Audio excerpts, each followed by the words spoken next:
Olá, alunos do quinto período, tudo bem com vocês? Espero que vocês estejam bem, que os familiares de vocês também estejam gozando de boa saúde nesse momento difícil, né? Que todo o mundo tem passado com essa pandemia do coronavírus. E, enfim, vamos tentar aí respeitar o máximo o isolamento social, gente, possível, tá? Para que a gente possa retornar, né, às nossas atividades cotidianas o mais brevemente que também seja possível. Nós fizemos a nossa avaliação, foi a última atividade presencial, antes da suspensão das atividades físicas na faculdade. Na primeira semana após o problema da pandemia, vocês estudaram a responsabilidade civil no CDC, então vocês assistiram uma outra videoaula minha. Vocês puderam fazer um estudo de caso, que inclusive está valendo, né, pontuação extra para a segunda prova, tá? Mantida a pontuação, tá? A atividade de vocês foi bem interessante nesse sentido, e que a partir de então a gente precisa dar continuidade nesse assunto. Dentro da responsabilidade civil, vocês estudaram os elementos da responsabilidade, as formas de responsabilidade civil, objetiva, subjetiva, né? Vocês viram a diferença entre vício e defeito dentro do CDC para caracterizar a aplicação, né, de defeito, artigos 12 a 17 e vício dos artigos 18 a 20, tá? As estruturas basicamente de responsabilidade dentro desses dispositivos, enfim, vocês puderam então se ambientar com esse conteúdo. Dando sequência a isso, a gente precisa falar, tá? E serão 2 vídeos gravados agora, vamos subir em sequência. A gente vai falar de garantias, prescrição e decadência, ou seja, um assunto umbilicalmente ligado com responsabilidade civil, e na sequência a gente vai tratar do assunto da publicidade no CDC. Vejam, em ambos os vídeos eu vou falar aqui mais ou menos dos mesmos informes. Eu não vou tentar fazer vídeos com mais do que 30 minutos para não ficar uma coisa pesada, tá? Acho que videoaula, por não ter interrupções, a gente consegue ser mais direto possível em relação à abordagem do nosso conteúdo, certo? E qualquer intervenção que porventura vocês precisarem fazer, ou qualquer dúvida que vocês tenham, entre em contato com o representante, pega aqui o contato do professor e a gente vai se falando normalmente, tranquilo? A ideia é tentar dinamizar o ensino ao máximo, ajudar vocês ao máximo também nesse sentido, desse período aí que a gente está precisando se adaptar, tranquilo, gente? Na verdade, então vamos lá, vamos seguir em frente aqui. Primeira coisa que eu queria tratar com vocês, então, é sobre as garantias no Código de Defesa do Consumidor. Vejam, o artigo 24 do CDC, já que a gente acabou de estudar a responsabilidade civil, estabelece um parâmetro que é o princípio da adequação de produtos e serviços. Dirá o artigo 24 que o fornecedor é responsável pela qualidade de tudo que ele fornece no mercado, seja um produto, seja um serviço, tá? E será vedada qualquer cláusula que porventura ele estabeleça, exonerando-se de alguma responsabilidade civil. O objetivo da norma é muito claro: se você produz, produza com qualidade. Saiba que aquilo que você está produzindo não tem que atender somente a sua demanda de lucro, né? Mas deve primeiro servir às necessidades sociais, deve servir ao interesse social, né, cumprir com a sua função social enquanto atividade econômica, atividade nessa da qual você tirará o seu sustento, tá? Então essa norma ela pode parecer dizer pouco, mas no fim das contas ela não está deixando aqui muito claro. Não pode ser lucro máximo, preocupação mínima com a qualidade do que vai ser disponibilizado aos consumidores, tá bom? Porque se fosse assim, não haveria um instrumento da responsabilidade civil para buscar a responsabilização dos fornecedores pelos atos ilícitos que porventura eles pratiquem aí no fornecimento dos seus produtos e serviços. Tal qual o CDC adota um modelo de responsabilidade civil objetiva quando a gente estuda fato e vício do produto, né? O artigo 23 dirá que, ainda que o fornecedor ignore a existência de problemas sobre produtos e serviços que ele ponha no mercado, ainda assim ele responderá de forma objetiva.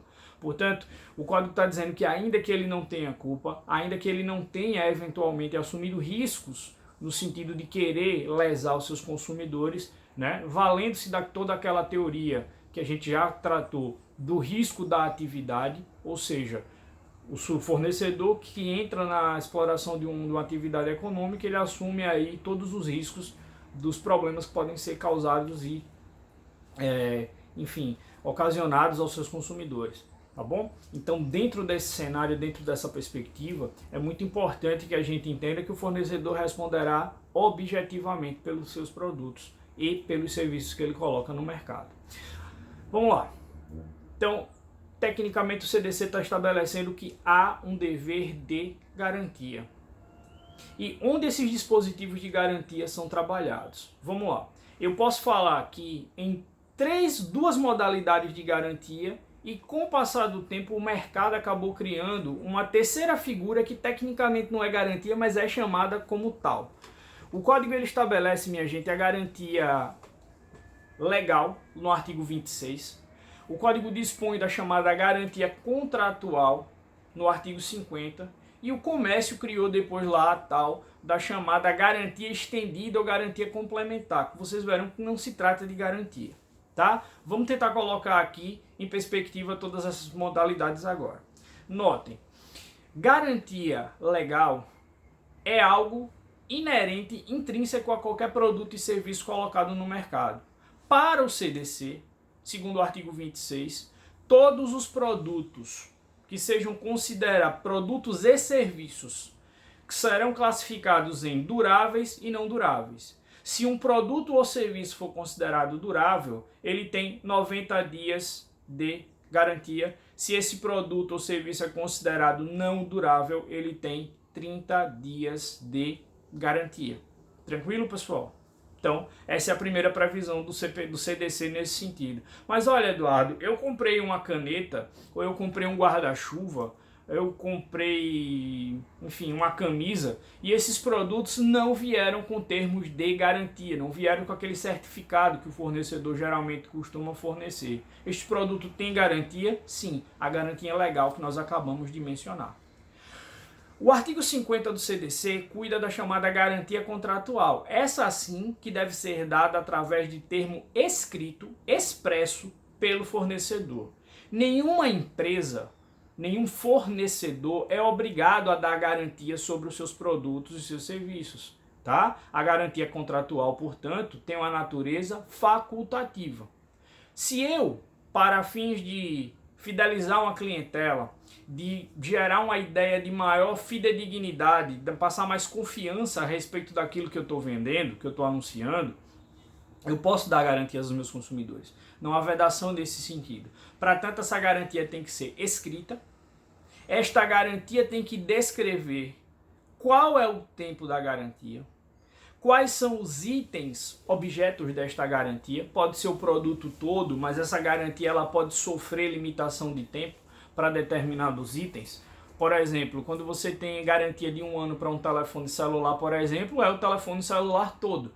Quando você tem 3, 5 anos de garantia para um carro, se você for olhar lá no documento, não é o carro todo que tem 5 anos de garantia. Eles não estão dando 5 anos de garantia para pneus, para disco de freio, né? Ele está dando 5 anos de garantia para motor, para chassi, para outros componentes. Então ele pode estabelecer aí gradações em termos de garantia? Pode, desde que tudo esteja discriminado. Se não tiver, eu presumo que a garantia estabelecida serve para todo o bem de consumo, tá? Então ele tem que estabelecer prazo, ele tem que estabelecer os itens, ele pode escalonar eventualmente esses itens e o pior, é possível que o fornecedor exija contraprestação para a fruição dessa garantia. Como assim?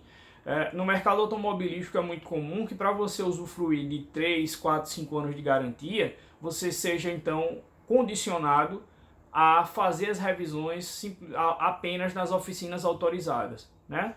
E mercadologicamente, se a gente fizer uma comparação de custos, é mais caro fazer na oficina da autorizada, da concessionária, né, da marca, do que propriamente se a gente fosse para uma outra oficina aí que não tivesse essa relação.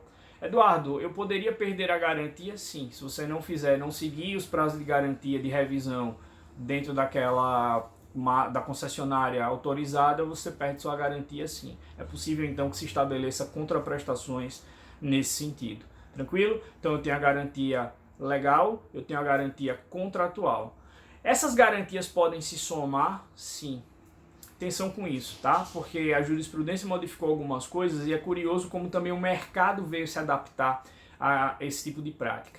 O STJ, e aí eu vou aqui pescar para vocês o número do julgado, o STJ lá no recurso especial, pessoal, 967-623, recurso especial 967-623, tá? Lá em 2009, o STJ disse que, vamos fazer o seguinte, primeiro conta a garantia legal, contratual, tá? 1 ano, 2 anos, 3 anos, 5 anos. Escoou esse prazo de garantia, começa a contar a garantia legal.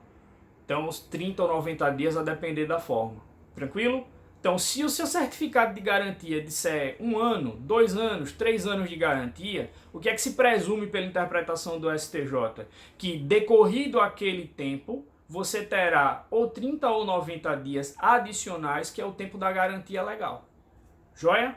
Então, atenção com isso. Por que eu disse que o mercado teve que se adaptar a esse tipo de prática? Hoje, boa parte das empresas, quando colocam lá o seu certificado de garantia, colocam 1 ano de garantia, já incluído o período da garantia legal. Significa que ele não lhe deu 1 ano cheio de garantia. Ele lhe deu 275 dias e pegou os outros 90 dias e da garantia legal, somou e completou 1 ano, tá? Então perceba que o que vai determinar aqui a questão desses prazos, como contar esses prazos no fim das contas, é o próprio instrumento da garantia contratual. Se ela falar apenas o tempo dela, você sabe que soma o tempo da garantia legal, tá bom? Se ela disser que já está incluído o tempo da garantia legal, aí já foi, a gente só vai contar esse período mesmo, tá bom? Mas há uma ressalva que eu vou fazer daqui a pouco para vocês. Beleza. Vejam, então, garantia legal, garantia contratual. O comércio criou uma terceira modalidade que chamou de garantia, mas tecnicamente não é uma garantia, que é a tal da garantia estendida ou complementar.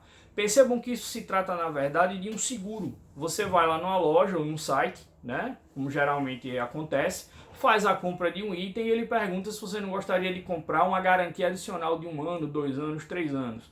O que você está fazendo na prática é segurar o produto, fazer um seguro para esse bem, tal qual você faz para um carro, tal qual você faz para um imóvel, certo? Então significa que, vencido o prazo das garantias contratual, garantia legal, você não vai pagar adicionalmente nenhum valor para assistência técnica, fora aquele valor que você já pagou ali contratualmente falando.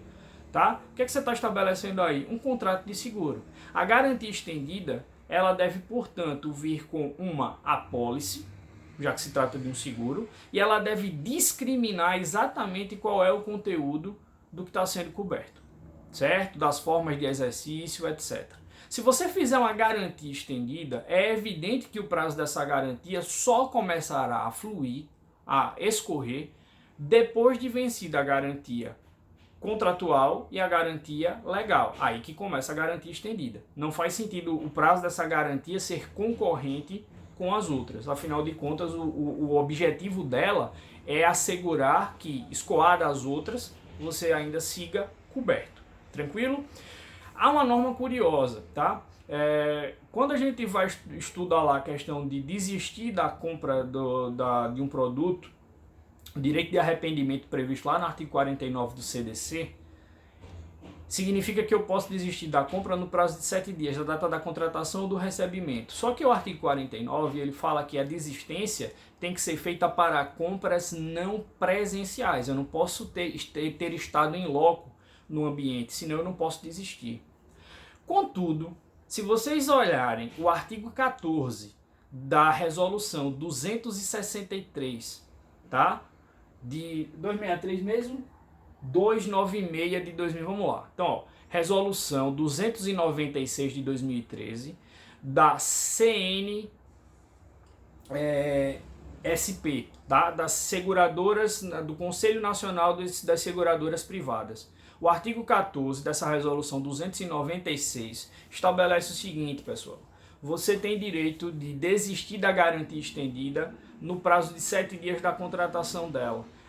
A grande sacada aqui é que para desistir dessa garantia estendida, pouco importa se você fez a compra presencial ou se você comprou fora do estabelecimento. Então cuidado, tá? Olha a especialidade aqui dessa norma. Enquanto a regra geral dentro do CDC é 7 dias para arrependimento da compra do que foi adquirido fora do estabelecimento, a garantia estendida, ainda que você tenha comprado no estabelecimento, você pode desistir. Então imagine que você foi numa loja X no shopping, né, em condições normais, não agora na quarentena, comprou lá um celular e comprou a garantia estendida. Se eu me arrepender da garantia estendida, eu posso desistir dela? Pode. Tá? Não da compra do aparelho, mas você pode tem o direito potestativo de desistir da garantia. Tranquilo? Então, atenção aqui com esse elemento. Então, ó, visto essas 3 garantias aqui, é importante que a gente fale agora de uma coisa que o STJ pontuou em um outro recurso especial, tá? Em 2012, anotem o número desse recurso especial que eu vou falar aí para vocês. Recurso especial 984-106 de Santa Catarina. Recurso especial, tá? 984-106 de Santa Catarina. O STJ estabeleceu aqui uma mudança copérnica na compreensão dessa questão das garantias. Por que, Eduardo? Vejam, o STJ, pessoal, asseverou no julgamento que a garantia que tem que ser observada pelo fornecedor não é apenas essas garantias que a gente está discutindo. O STJ, pensando no tema da obsolescência programada, que é a prática dos fornecedores fazerem produtos para durar o menos possível, para ter menos componentes de peça de reposição possível, para fazer com que esses produtos sejam abandonados e outros sejam adquiridos, produtos novos sejam adquiridos, tá? Eles podem começar aqui a programar previamente esses produtos para isso, né? E aí os consumidores não teriam uma fruição de vida útil interessante dos produtos. Nesse sentido, tem um documentário muito bacana no YouTube chamado Comprar, Jogar Fora, Comprar, que é a história da obsolescência programada. Tá? Então, pensando aqui em vedar práticas mercadológicas abusivas, de fazer produtos que durem pouco e que eventualmente não compense fazer o conserto, aí você descarta o produto e adquire um novo, o STJ começou a pontuar que o que tem que ser levado em consideração não é apenas a garantia legal ou contratual, mas a própria garantia da vida útil do produto. Afinal de contas, quando você compra um celular, uma geladeira, um telefone, um carro, você não está esperando que esses produtos fiquem imprestáveis ou com uma capacidade de utilização muito ruim depois de 1, 2 anos, 3 anos. Tá? A ideia é que esses produtos tenham um tempo de vida útil bastante razoável para que você, então, não precise trocá-los, enfim, inadvertidamente, de forma excessiva, tá bom? Então, é uma busca aqui pelo equilíbrio entre essas coisas. E o STJ pontuou nesse julgado justamente isso, que o que tem que ser levado em consideração é o primado da boa-fé objetiva. É a expectativa de vida útil que esse produto tem, que esse produto deveria trazer, tá certo? Então, enfim, no caso concreto, um produto que deveria em média durar uns 10 anos, com 4, 5 anos ele já estava imprestável para uso. E você dirá, Eduardo, mas não está fora da garantia? Está, mas o STJ está indo além dessas meras condições aí estabelecidas do ponto de vista específico da relação obrigacional, tá certo? Então, atenção com isso. De repente, hoje você está com um computador com 2 anos, um celular com 1 ano e meio, já fora do período de garantia, imprestável para uso, seriamente comprometido, com base nesse precedente do STJ, que vai subir lá no portal, está no material de apoio, vocês então poderiam exigir o cumprimento forçado da assistência técnica, enfim, da substituição dos componentes viciados desse bem de consumo. E em caso de comprometimento total do produto, aí sim seria o caso de substituição do próprio bem em si. Tranquilo? Então, basicamente são essas questões afetas ao conteúdo das garantias. Muito bem. Eduardo, os produtos estando na garantia, eu tenho que pensar então em acionar o fornecedor. Qual é o prazo que eu tenho para reclamar com esse fornecedor? Ou, eventualmente, qual é o prazo que eu tenho de ir a juízo para reclamar essas situações? Depende. Resposta mais bonita do curso de Direito. Não é assim?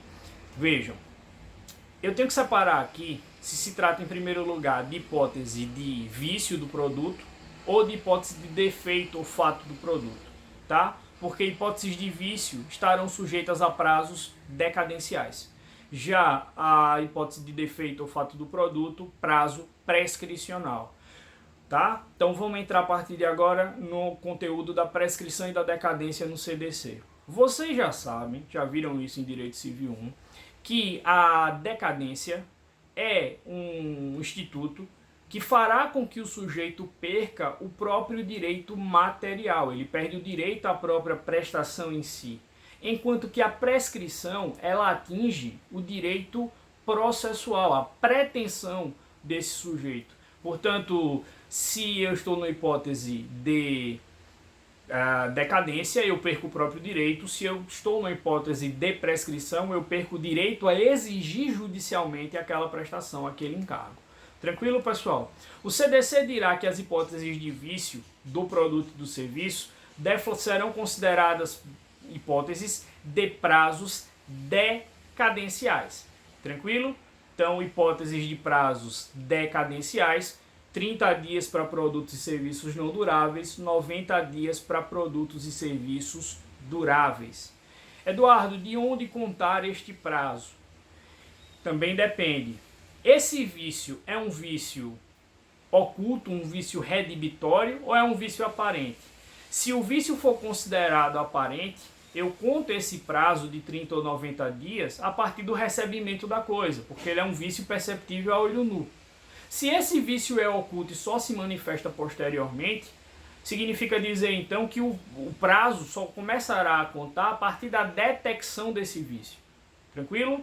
Observem que lá no artigo 26 do CDC, o Código estabelece que esse prazo poderá ser obstado se o consumidor fizer a reclamação e o fornecedor enquanto ele não der a sua resposta, e também será obstado se o Ministério Público instaurar um inquérito civil administrativo até a conclusão desse inquérito civil administrativo. Portanto, pode ser que a fluência desse prazo ela seja paralisada. Tranquilo? Nessas duas hipóteses. Mas, vício, prazos de 30 ou 90 dias, a depender de se tratar de produto ou serviço durável ou não durável. Tá? Já quando a gente trata de prescrição, eu estou falando de hipótese de fato do produto, de defeito, lembrem, vício mais dano, algo mais grave. Nesse caso, o CDC, pessoal, estabelecerá um prazo de 5 anos, prazo único de 5 anos, para que o consumidor, ou que, enfim, a pessoa que sofreu o prejuízo, né, o terceiro equiparado a consumidor, para que ele ingresse requerendo a reparação dos danos sofridos. Tá? De onde eu conto esse prazo de 5 anos? Simples, a contar da ciência do dano e da sua autoria. Percebam que a contagem desse prazo se condiciona não apenas ao consumidor saber do problema, mas ele precisa saber quem deu causa ao problema. Então, 5 anos contados da ciência e da autoria do problema. Tranquilo, pessoal?